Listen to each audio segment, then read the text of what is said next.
नमस्कार, आप देख रहे हैं यू न्यूज यूपी और मैं हूं राहुल सिंह। यूपी गुनाह में गुनाह की एक और सच्ची सनसनीखेज खबर लेकर मैं आपके सामने हाजिर हूं। यूपी की राजधानी उस वक्त हड़कंप मच गया जब आज सुबह एक युवक की लाश जो है यूपी की राजधानी लखनऊ के मोहनलालगंज में मिली। लाश की बड़ी ही बेदर्दी से इस युवक को मौत के घाट उतारा गया था। उसके पूरे शरीर पर नहीं, सिर्फ हत्यारों ने जो है युवक के चेहरे को इस बेदर्दी से काटा कि कोई उसकी पहचान न कर पाए। जब पुलिस ने लाश को देखा तो एक बार तो उनके भी रोंगटे खड़े हो गए।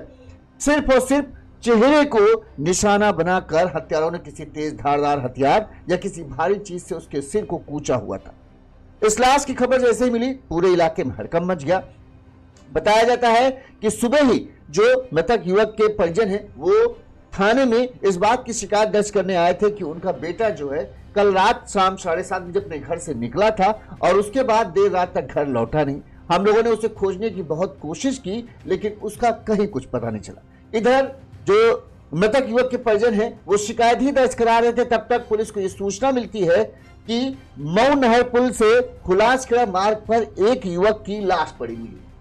पुलिस वालों के कान खड़े हो जाते कि इधर एक जिस मतलब हुलिया वाले युवक की परिजन रिपोर्ट दर्ज करा रहे हैं उसी हुलिया वाले एक युवक की लाश भी मिलती है। तुरंत ही जो है पुलिस जो है परिजनों को लेकर वहां मौके पर पहुंचती है मऊ नहर पुल के पास, और जैसे ही परिजन उस लाश को देखते हैं वो बिलख पड़ते हैं।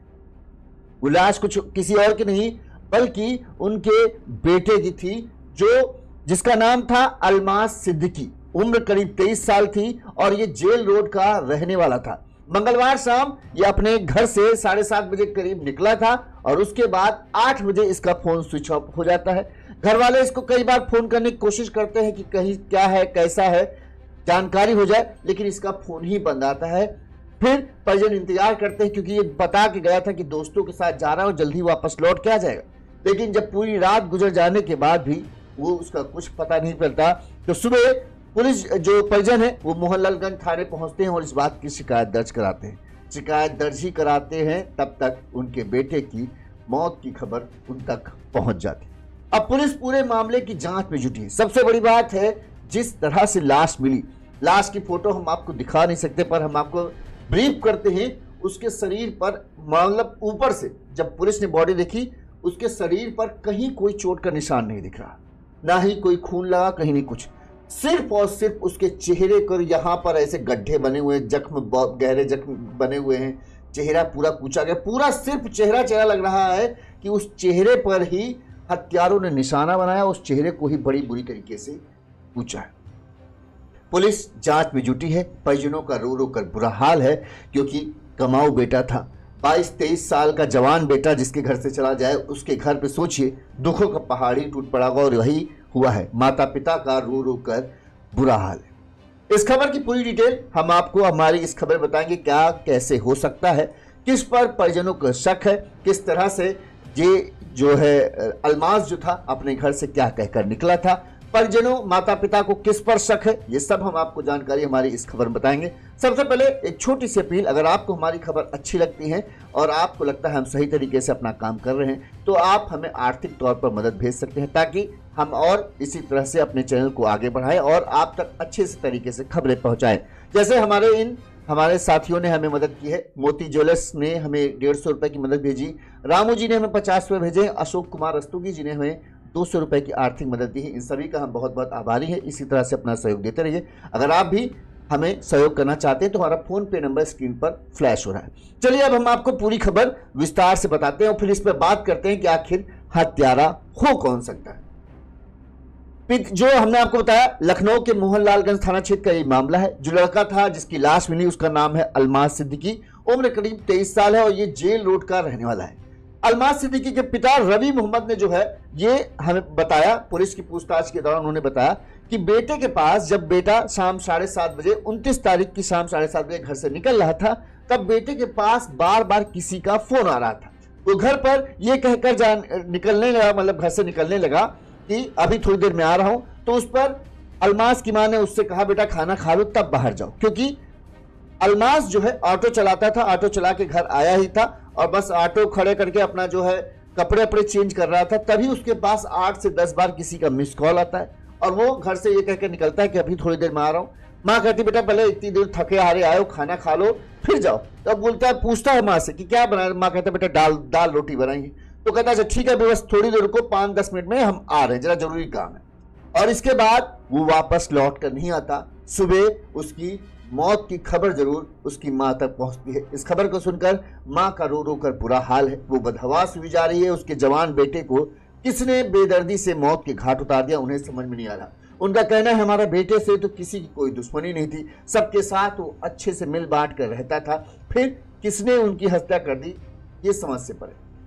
जो डेड बॉडी मिली है वहां आसपास ही एक माचिस मिली। इसके अलावा अलमास की लाश के पास उसकी चप्पलें पड़ी थी, कुछ दूर पर माचिस एक पड़ी थी। इसके अलावा अलमास का मोबाइल फोन जो है वो उसके पास कहीं नहीं मिला, ना ही आसपास कहीं पुलिस को बरामद हुआ। ऐसे में आशंका है कि या तो हत्यारे ही अलमास के मोबाइल को अपने पास ले गए या फिर उन्होंने कहीं दूर मोबाइल को तोड़ फोड़ कर फेंका है, क्योंकि मोबाइल में ही इस हत्याकांड के राज छुपे थे। अगर मोबाइल हाथ लग जाता तो पुलिस हत्यारों तक पहुंचने में पुलिस को टाइम नहीं लगता। वहीं अलमास के ममेरे भाई अरशद ने बताया कि रात में ही हम लोग उसे खोज रहे थे, लेकिन काफी खोजने के बाद हमें उसका कुछ पता नहीं चला, तो हम लोग सुबह का इंतजार होने लगे कि सुबह जैसे ही होगा वैसे ही थाने पहुंचेंगे। इससे पहले हम लोग थाने पहुंचते कि सोशल मीडिया से हमें यह पता चला कि मोहनलालगंज के मऊ नहर पुल के पास जो है हुलासखेड़ा मार्ग है, वहां पर एक लाश पड़ी है। लाश की फोटो देखकर जो है हम लोग ये जान गए कि ये तो अलमास है। इसके बाद हम लोग भागते दौड़ते जो है यहां पर पहुंचे। अलमास एक भाई समीर और 2 बहनें। अलमास ऑटो चलाकर अपने घर चलाने में अपने परिवार की मदद कर रहा था। इस मामले में एडीसीपी वसंत कुमार ने बताया कि आज सुबह मोहनलालगंज थाने में एक गुमशुदगी की रिपोर्ट दर्ज कराई गई थी। उसके कुछ देर बाद ही थाने में एक शव मिलने की सूचना आई। इसके बाद पुलिस घटनास्थल पर पहुंची तो लाश की शिनाख्त हुई, वो अलमास की निकली। यहाँ पर पुलिस इन्होंने ये भी बताया कि जो शव है उसके आसपास गीली मिट्टी थी, वहां पर कई सारे पैरों के निशान मिले हैं। ऐसा लग रहा है कि हत्यारे 2 से ज्यादा थे या जिन्होंने इसकी लाश को यहाँ डाला है वो लोग थे। अब पुलिस इस पूरे मामले की गंभीरता से जांच कर रही है। सबसे पहले जब इस तरह का मामला होता है सबसे पहले करीबियों से ही पूछा जाता है। सबसे पहले अलमास के पिता से पूछताछ हुई। अलमास के पिता रवि मोहम्मद ने बताया कि मंगलवार सुबह वो जब मोहनलालगंज थाने में शिकायत दर्ज कराने पहुंचे थे तब उन्होंने ये बताया, अपने रिपोर्ट में ये लिखवाया है कि अलमास सोमवार शाम करीब 7:30 बजे घर से ये कहकर निकला था कि खुजौली जा रहा है, थोड़ी देर में आऊंगा। उसके बाद वो वापस नहीं लौटा। पुलिस के अनुसार उसने घर वालों से कहा था कि दोस्तों के साथ घूमने जा रहा है, क्योंकि आप जानते हैं साल के आखिरी दिन चल रहे हैं तो आजकल छुट्टियां चल रही तो पार्टी वगैरह का सिलसिला ज्यादा है, तो लोग दोस्तों के साथ घूमना फिरना शाम को खूब करें, क्योंकि शहर रौनक भी है, जगह जगह मॉल वगैरह सजे हुए हैं तो भीड़ भी है, तो लोग घूमने फिरने निकलते हैं। शायद अलमास भी अपने दोस्तों के साथ इसी तरह घूमने के लिए निकला होगा। परिजनों को उसने यही बताया कि दोस्तों के साथ थोड़ा घूमने जा रहा हूँ और खुजौली जा रहा हूँ। करीब आधे घंटे बाद यानी 7:30 बजे घर से निकला। 8 बजे के आसपास जब घर वालों ने फोन करके पूछा, क्योंकि उसने कहा था आप 15-20 मिनट में आ जाऊंगा, तब घर वालों ने 8 बजे फोन किया कि भाई बेटा आ जाओ, खाना वाना खा लो, लेकिन उसका फोन मिला नहीं। 8 बजे उसका फोन स्विच ऑफ जवाब देने लगा। घर वाले लगातार आधा घंटा हुआ, 1 घंटा हुआ, 1.5 घंटा हुआ, 2 घंटा हुआ, 11 बज गए, 12 बज गए, बार फोन करे लेकिन उसका फोन बिल्कुल स्विच ऑफ, कोई जवाब नहीं।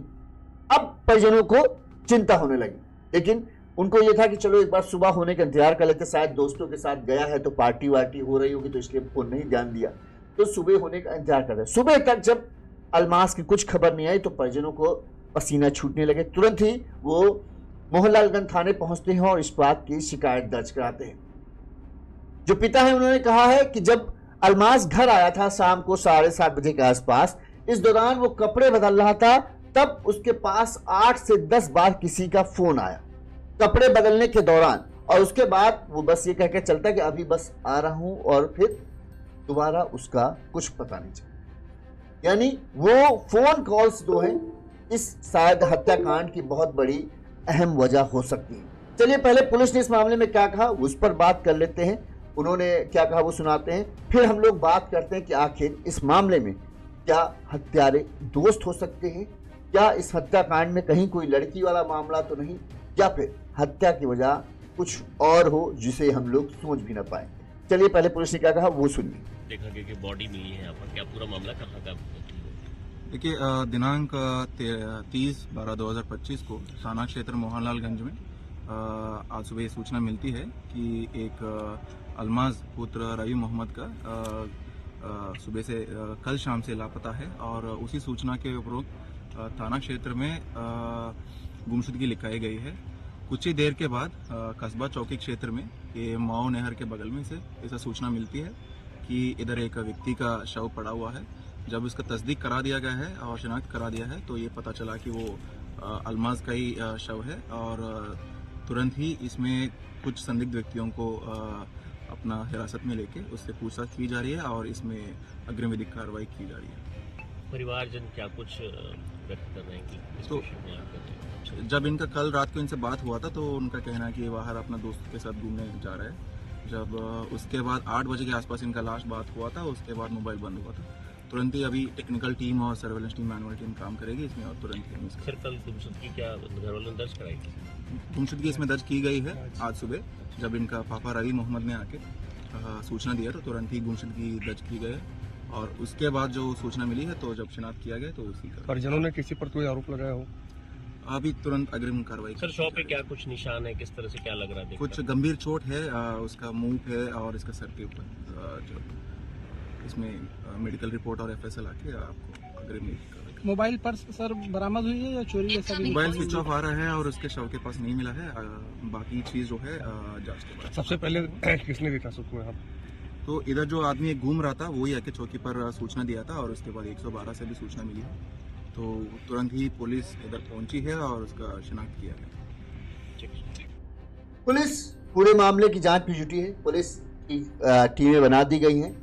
इस समय चूंकि नया साल का मौका है, ज़्यादातर पुलिस फोर्स जो है वो इस चीज़ की व्यवस्था बनाए रखे कि जो त्यौहार की खुशियां हैं उसको धूमिल न करे। जो हुड़दंग करने वाले लोग हैं उन पर कड़ी निगरानी रखी जा रही। और अब इस पूरे मामले की जांच के लिए पुलिस ने टीम बनाई है। पुलिस आसपास के उन जगहों को तलाश रही है जहां पर कोई सीसीटीवी कैमरा लगा हो, जिससे ये पता चल सके कि यहाँ पर अल्मास किसके साथ आया, क्या किसी के साथ किसी कार या किसी साधन से बैठ कर आया, या फिर उसकी लाश को यहाँ लाया गया। क्योंकि जो एरिया है वो काफ़ी सुनसान एरिया है, सिर्फ यहाँ पर खेत हैं और प्लॉट कुछ पड़े हुए हैं, ज़्यादा चहल पहल वाली रोड नहीं। ऐसा लगता है कि हत्यारे इस जगह को अच्छी तरह से जानते थे, और इस वजह से इनको यहाँ पर चूंकि सुनसान था, इस समय त्यौहार का टाइम चल, मतलब त्यौहार के नया साल त्योहारी लोगों के लिए हो गया, सुनसान जगह है, जल्दी यहाँ कोई आता नहीं है। ऐसे में इस जगह लाकर लाश को फेंकना और सिर्फ चेहरे को निशाना बनाना, तो हत्यारे ये तो लगता है कि हत्यारे ये चाहते थे कि इसकी पहचान ना हो पाए। उन्होंने इसीलिए सबसे पहले उसका सिर कूच दिया। वहां आसपास कुछ भी ऐसा नहीं था जिससे कोई ये पहचान सके कि ये अल्मास है। उसके जो कहें मोबाइल फोन वो गायब है, और इसके अलावा कुछ और जो चीज़ें अगर हैं कि नहीं है वो अभी पुलिस ने बताया नहीं कि उसके पास से कुछ दस्तावेज मिले कि नहीं मिले। लेकिन उसका चेहरा बड़ी ही बुरी तरीके से पूछा गया था। फोटो हम दिखा नहीं सकते, लेकिन फोटो जो हमने देखी उसमें शरीर के कहीं हिस्से में चोट नहीं दिख रही, सिर्फ और सिर्फ उसका इतना चेहरा ऐसा लग रहा जैसे खाली उधेड़ दी हो, गड्ढे जगह जगह बने, ऐसा लग रहा है जैसे ईंट वीट से किसी चीज़ से मारना नहीं, उस तरह से है। यानी हत्यारों का मकसद ये दिखता है कि वो चाहते थे कि कम से कम 3-4 दिनों तक इसकी पहचान ना हो पाए, ताकि उन्हें भागने का मौका मिल जाए और वो जब लखनऊ में है तो यहाँ से फरार हो जाए। फिलहाल अब पुलिस टीम ने घेराबंदी कर दी है। सबसे पहले अल्मास के जो करीबी हैं उन पर नजर दौड़ाई जा रही है, परिजनों से पूछताछ की जा रही, क्या उन्हें किसी पर शक है, किसी से कोई रंजिश। तो पिता जो हैं उन्होंने यही कहा कि वो तो दोस्त के साथ बता के निकला गया था। अब जिन जिन दोस्तों को ये जानते होंगे, पिता माँ, उन लोगों के बारे में तो पता, अगर हो सकता है कोई ऐसा दोस्त हो जिनके बारे में ना जानते हो तो बात दूसरी। लेकिन जिस तरह से अल्मास घर से ये बता के निकला कि वो दोस्तों के पास जा रहा है, हो सकता है कोई करीबी दोस्त हो और उससे मिले, और जिस तरह से बार बार उसे फ़ोन किया जा रहा था, ऐसा लग रहा है कि जो भी इस हत्याकांड की वारदात को अंजाम देना चाहता था वो ये चाहता था कि आज ही के दिन अलमास का काम तमाम कर दिया जाए। इसीलिए वो बेताब था कहीं अलमास के अपने घर वालों के कहने पर घर पर रुक न जाए और पूरा प्लान उसका चौपट हो जाए। लिहाजा उसने पूरी प्लानिंग बना रखी थी और वो नहीं चाहता था कि अलमास किसी भी तरीके से अपने घर में रुके। जल्द से जल्द वो अपने घर से बाहर निकल के आ जाए ताकि वो अपनी पूरी जो साजिश है उसे कामयाब कर पाए। इसलिए उसने बार बार अलमास को फोन कर रहा था। अब सवाल यही है कि अलमास के फोन पर कौन बार बार फोन कर रहा था। पुलिस सर्विलांस टीम लग चुकी है। भले ही हत्यारा ये सोच रहा हो कि वो फोन ले गया है, लेकिन ये उसकी गलती है कि उसकी डिटेल पता नहीं कर पाएंगे पुलिस, क्योंकि किसी के नंबर पर मिस कॉल आई है। पुलिस उस नंबर के जो प्रोवाइडर होता है जैसे जियो, एयरटेल, जिससे होता है उनसे ये जानकारी करेगी कि फला नंबर पर इस समय में कितनी बार किस फोन से किस नंबर से कॉल आई हैं। तो पुलिस को कॉल डिटेल पता लगने में समय नहीं लगेगा और इसके बाद उस तक भी पहुंचने में पुलिस को टाइम नहीं लगेगा। सर्विलांस टीम, सीडीआर टीम यही होती है जो डिटेल खंगालते। हाँ, मोबाइल अगर मिलता है तो मोबाइल से और आसानी हो जाती पुलिस को, जल्दी पुलिस इस मामले को सुलझा पाती, लेकिन मोबाइल नहीं मिला है तो पुलिस अब इस चीज का मदद लेगी कि जो सर्विस प्रोवाइडर है उससे ये जानने की कोशिश करेगी कि इस नंबर पर किस किस नंबर से मंगलवार शाम को फोन आए हैं। अब उन नंबरों की फिर हिस्ट्री निकाली जाएगी कि वो नंबर किसके किसके नाम के हैं, कहाँ के रहने वाले हैं, उन तक पुलिस पहुंचेगी और फिर उनसे पूछताछ करना शुरू करेगी कि तुमने मंगलवार को इतने बजे फोन किया, तो तुमने क्यों फोन किया, क्या बात थी। ये सारी जानकारी जो है पुलिस जुटाएगी। अब अगर हम बात करते हैं अच्छा वजह की, क्या वजह हो सकती है। अभी एक कानपुर में आज सुबह हमने केस दिखाया जहां क्योंकि शराब पार्टी में झगड़ा हुआ और उस झगड़े के दौरान जो दोस्त थे उन्होंने ही उसकी हत्या कर दी। यही कुछ हुआ था गोरखपुर में ही। एक बॉडी बिल्डर लड़का था इसी की उम्र का, जहां पर वो भी अपने साथियों के साथ बैठकर शराब पी रहा था। शराब पीने के दौरान ही किसी बात को लेकर 50 रुपए की बात को लेकर जो है झगड़ा होता है और 4 जो उसके साथी उसके साथ शराब पी रहे थे उन चारों ने मिलकर जो है उसकी बड़ी ही बेदर्दी से पीट कर हत्या कर दी और फिर फरार हो गए। तो क्या यहां पर भी कुछ ऐसा ही हो सकता है, जो अलमास के दोस्त हो वो बहाने से अलमास को शराब पीने के बहाने ले गए पार्टी के लिए, चलो पार्टी करने चलते हैं, और यहां पर पार्टी के दौरान किसी बात को लेकर अलमास का उनके साथ झगड़ा हुआ और फिर उन्होंने अलमास की बड़ी ही बेदर्दी से हत्या की और उसकी लाश को यहां फेंक कर फरार हो गए। एक कारण ये हो सकता है। दूसरा कारण, क्या कहीं कोई लड़की वाला तो मामला नहीं, ऐसा तो नहीं किसी लड़की के चक्कर में अलमास का किसी लड़की के साथ कुछ दोस्ती चल रही हो और कोई लड़का जो उस लड़की को पसंद करता हो, उसको लगता है कि अलमास जो है हमारे प्यार के बीच में आ रहा है, अगर इसे रास्ते से हटा देंगे तो फिर हमारा रास्ता आसान हो जाएगा। लिहाजा उसने पहले अलमास से दोस्ती की, दोस्ती के बहाने फिर उसे पार्टी के बहाने यहां बुलाया और फिर अपने प्यार के रास्ते से हटाने के लिए अलमास को मौत के घाट उतार दिया। दूसरा कहानी ये हुई। तीसरा कहानी ये हो सकता है कि अलमास हो सकता है जिसके साथ अलमास का अगर कहीं किसी लड़की के साथ प्रेम प्रसंग हो बाई चांस, अगर घर वालों को पता हो, ऐसा तो नहीं कहीं वो किसी दूसरे समुदाय से, क्योंकि अलमास सिद्दीकी मुस्लिम है, किसी हिंदू लड़के के साथ कहीं कुछ इसका तो नहीं मामला था, जिसके चलते उसके घर वालों ने इसको फंसाया, इसको बुलाया। क्योंकि अभी लखनऊ में एक ऐसा ही केस हुआ था जहां पर मुस्लिम लड़का था, हिंदू लड़की थी, पहले उन दोनों के बीच झगड़ा हुआ, घर वाले राजी नहीं हुए, भाई ने बहाने से बुलाया कि ठीक है अच्छा तुम लोग शादी करना चाहते हो, हम शादी के लिए तैयार हैं, उसको मिलने के लिए घर बुलाया और फिर वहां पर पीट कर उसकी हत्या कर दी और घर वाले फरार हो। कहीं ऐसा ही कुछ तो अलमास के साथ भी नहीं हुआ कि उसे बुलाया गया और फिर उसकी हत्या कर दी। ये 3 कारण ऐसे हैं जो संभावना जताई जा रही कि इन्हीं में से कोई होगा। बहरहाल एक चीज ये जरूर है कि जिसने भी हत्या की है, आप जितने भी हाल फिलहाल की केस देख लीजिए, सब में कोई ना कोई करीबी ही शामिल है जो सबकी नजर में, सब तो नहीं, कोई ऐसा ही शख्स हो जो इस भीड़ में जो अलमास के दुख में अलमास के परिवार वालों से मिलने आए हो, वो वहां पर हो, वो देख रहा है सब कुछ और उसी ने इस पूरी वारदात को अंजाम दिया है। लिहाजा पुलिस सबसे करीबियों से ही पहले पूछताछ करना शुरू कर रही है और इसके अलावा वो ये जानने की कोशिश कर रही है कि कौन और किस वजह से हत्या कर सकता है। अभी तो यही मामले हैं, जमीन जायदाद के लफड़े के चलते कोई हत्या हुई हो ये बात तो दिख नहीं रही है। ऐसा कुछ प्रतीत नहीं हो रहा है। हाँ, अब शराब के नशे में कोई झगड़ा हो तो वो बात दूसरी है, लेकिन इसके अलावा और कोई वजह तो अभी नहीं दिखी। ज़्यादातर यही है, या तो शराब के पार्टी के दौरान किसी बात को लेकर दोस्तों से झगड़ा हुआ और फिर उसमें हत्या हुई, या फिर कोई मामला लड़की से जुड़ा है जिसके चलते इस हत्या की वारदात को अंजाम दिया गया है। पुलिस टीम का दावा है कि जल्द ही वो पूरे मामले का खुलासा कर देंगे और इस हत्याकांड में जो भी आरोपी होगा उसे गिरफ्तार कर लिया जाएगा। आपको क्या लगता है, इस हत्याकांड के पीछे कौन है? किसने अल्मास की इतनी बेदर्दी से हत्या की है? हमें कमेंट करके जरूर बताइएगा। हम इसी तरह से तमाम बड़ी खबरें आप तक पहुंचाते रहेंगे। देखते